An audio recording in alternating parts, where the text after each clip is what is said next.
The Democrats are still concerned over President Biden's fitness.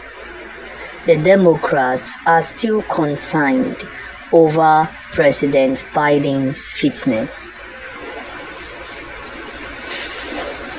Following the interview of President Joe Biden and how disastrous it was, this has caused for speculations among the members of Democrats as to the fitness of the president in running for the next election.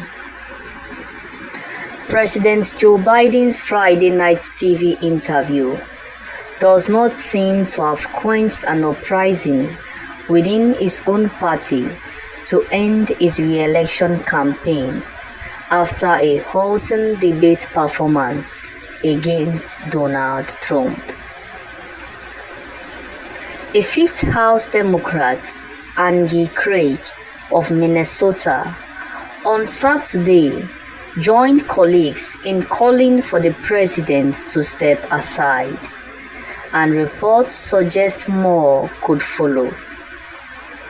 In his rare interview, Mr. Biden dismissed his debate performance as just a bad episode and said only the Lord Almighty could convince him to end his bid for re-election.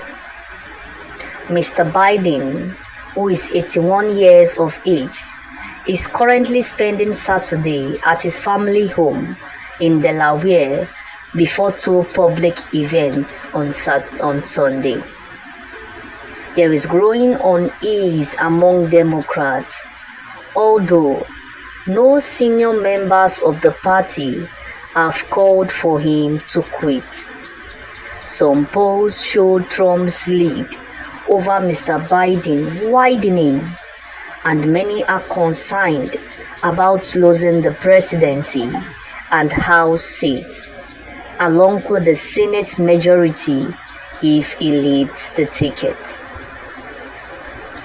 Ms. Craig, who is running in competitive districts in Minnesota, said on Saturday that she did not believe Mr. Biden could effectively campaign and win against Donald Trump.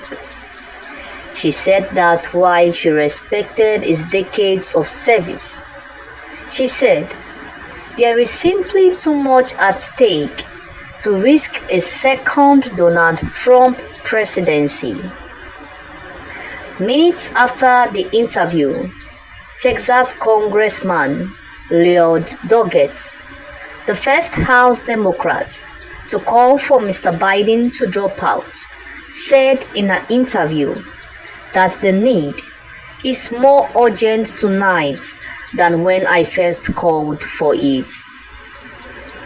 He said the longer it took Mr. Biden to make a decision to withdraw, the more difficult for a new person to come on board who can defeat Donald Trump. So there have been speculations about suggesting that Mr. Biden drops the gun and quits running so that the party can bring up a more fitting and competitive person to stand against Donald Trump. Other House Democrats, including Congressman Mike Quigley of Illinois and Seth Moulton of Massachusetts, called on Mr. Biden to withdraw on Friday. There have been many uprisings of many congressmen and delegates and prominent individuals calling for Mr. Biden to quit running for presidency because of his fitness and his health status. They joined Arizona's Raul Rivera's call on Wednesday. In his interview, Mr. Biden declined to take a cognitive test and make the results public to prove he was fit to serve another term. He said, I have a cognitive test every single day. Every day I have that test, Everything I do is a test, he told the interviewer. This response did not resonate with the Democratic Congresswoman Judy Chu of California, who told Politico that his answer was unsettling and not particularly convincing, and that she would be watching closely, especially in spontaneous situations. During the interview, Mr. Biden rejected suggestions allies may ask him to stand aside, saying, "It is not going to happen." Mr. Stephanopoulos pressed the president on his capacity to serve another term. "I don't think anybody is more qualified to be president or to win this race than me," Mr. Biden said. Mr. Biden, who is due to speak at a rally in Pennsylvania on Sunday, thanked Vice President Kamala Harris for her support during the ABC News interview. Ms. Harris has emerged as a top contender to replace him if he were to step down. How supportive Ms. Harris had been throughout this whole situation. In an interview on Saturday at the Essence Black Culture Festival in New Orleans, the vice president said that November's election was crucial to American democracy, but made no mention of democratic disquiet about Mr. Biden. "Understand what we all know. In 122 days, we each have the power to decide what kind of country we want to live in," she said. She said Trump has openly talked about his admiration for dictators and his intention to be a dictator. Essence was the first of a number of events in July that appeared to target female black voters, a key constituency for Democrats in November. However, questions around Mr. Biden's candidacy and the potential for Ms. Harris to take his place will be difficult to avoid.